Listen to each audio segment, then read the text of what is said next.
This segment deals with nonverbal communication.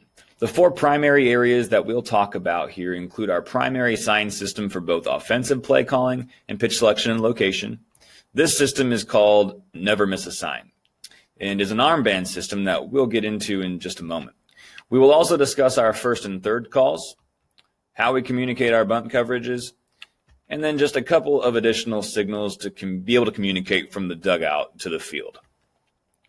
The Never Miss a Sign system is our primary system of signal giving, both on the offensive side of things and in terms of pitch selection and location. It is an armband system. Every single one of our players is to wear this armband, and they are given a set of signs to slip into this armband at the beginning of the season. This allows the coach to verbally relay 3 numbers from a master sheet. Those 3 numbers correlate to the player's armband, and once players become accustomed to the system, it takes a split second to determine what play, if any, has been called.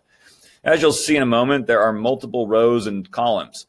2 numbers are located at the top of each vertical column, and 1 number leads each horizontal row.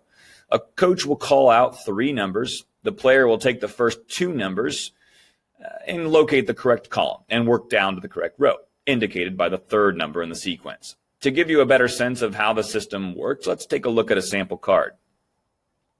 Hopefully this makes a little bit more sense as we get into the actual imagery here, but you'll note that across the top of each vertical column are 2 numbers.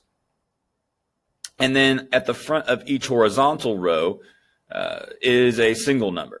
So if a coach was to call out 011, players would find the column headed by 01, and then from there work down to row 1.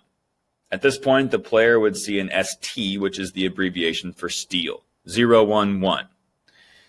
The player would then be expected to steal on the next pitch. The beauty of this system is that it cannot be picked. It is also customizable with the plays that you would like to install as an offense. If you'd like more information about the Never Miss a Sign system, we'd love to get you set up with this system. We'll get into the specifics of how the first and third defensive plays are run specifically in our next session, but being that this is a nonverbal communication portion of the training, I felt it was important to at least introduce the signals for our first and third calls.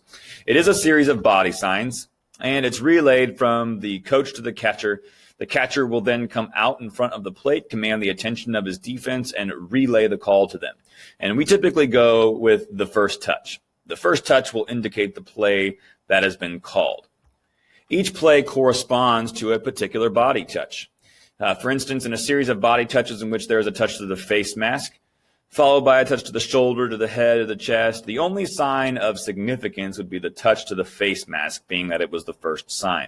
The face mask is a call to throw through to second base. We also have a play that corresponds to the chest being the first touch. In this play, the catcher, upon receiving the pitch and the runner on first stealing, will rise up and throw the ball to the pitcher. The pitcher will then look to throw behind the runner at third base. Finally, a touch to the ear to start the series of body touches would be a signal for the catcher to snap throw behind the runner at third base. And we'll diagram this in our next section, but being that this portion dealt with nonverbal signs, I felt that it should be at least introduced here. Again, we'll get into the specifics of the actual bunt coverage defensive alignment. Just wanted to give you an introduction to the process by which we relay our bunt coverages from the dugout to the field. A coach will call a series of numbers, and the first number will indicate the coverage call. Very simply, if we call 1, 2, 3, we'll be in bunt coverage 1.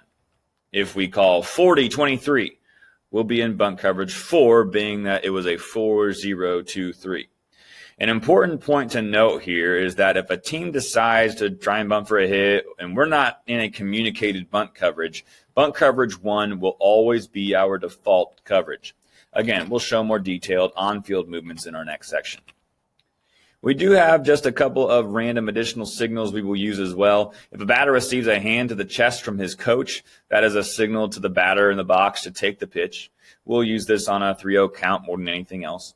We also have signals by which to communicate to the outfield. If we take our hands and point them straight to the ground, that would indicate to the outfielder to move in. If we raise our hands up over our heads, that would be a signal to the outfielder to move back to get deeper. If we have one hand up and then the other hand pointing to the left or right, of course, that would signal to the outfielder to either move to his left or his right.